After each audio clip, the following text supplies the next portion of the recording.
En position assise, pourquoi il ne faut pas croiser nos jambes?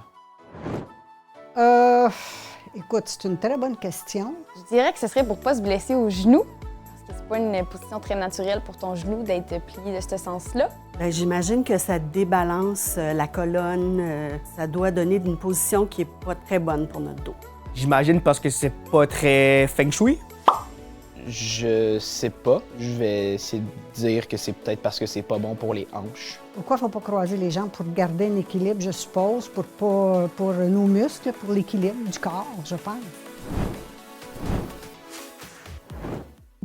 À la question « Pourquoi il ne faut pas se... »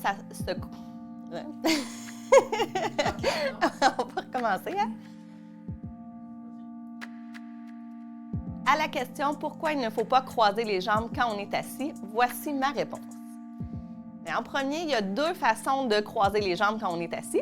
Fait que la première, c'est de croiser les genoux un par-dessus l'autre. C'est la position qu'on voit le plus souvent chez les femmes.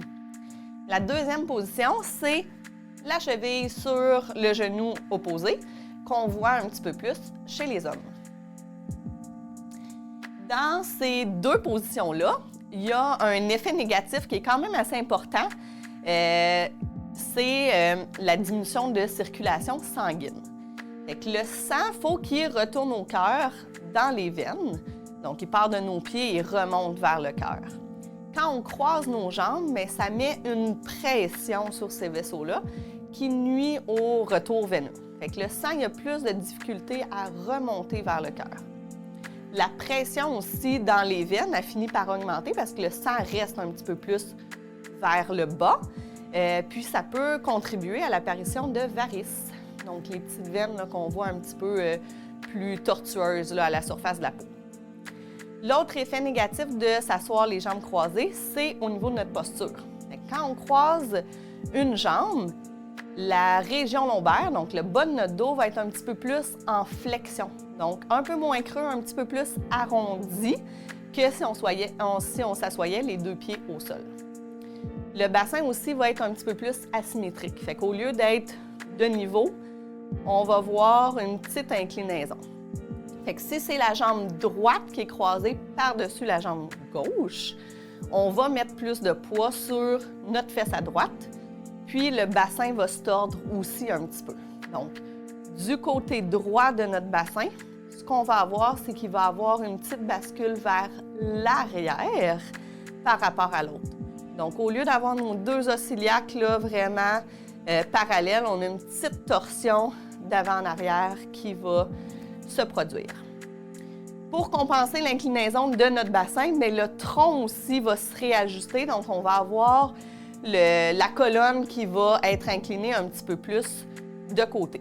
Ça fait en sorte que notre taille d'un côté, elle va être comme plus petite par rapport à l'autre parce qu'on est penché sur le côté. Puis finalement, mais ça va faire en sorte qu'on va avoir tendance à avoir la tête un petit peu plus avancée vers l'avant aussi, qui peut mettre plus de tension dans les muscles de notre cou. Si on s'assoit les jambes croisées juste pour des petites périodes de temps, ça n'a pas trop d'impact. Mais si on s'assoit comme ça pour des longues périodes, puis surtout si on a tendance à croiser toujours la même jambe par-dessus l'autre, mais ça peut créer des débalancements de posture puis des douleurs qui peuvent rester à long terme. Dans la deuxième position que je vous ai montrée tantôt, le fait que celle un petit peu plus en 4 où la cheville est sur le genou, mais ça va mettre un petit peu plus de tension dans le genou en tant que tel, fait que surtout sur le ligament collatéral externe, donc celui à l'extérieur de notre genou. Les muscles adducteurs aussi, qui sont les muscles à l'intérieur de la cuisse, vont être un petit peu plus sous tension, puis les fessiers vont être un peu plus étirés. En résumé, s'asseoir les jambes croisées, ça nuit à notre circulation sanguine, ça débalance notre posture, puis ça peut causer des douleurs au bassin ou au dos.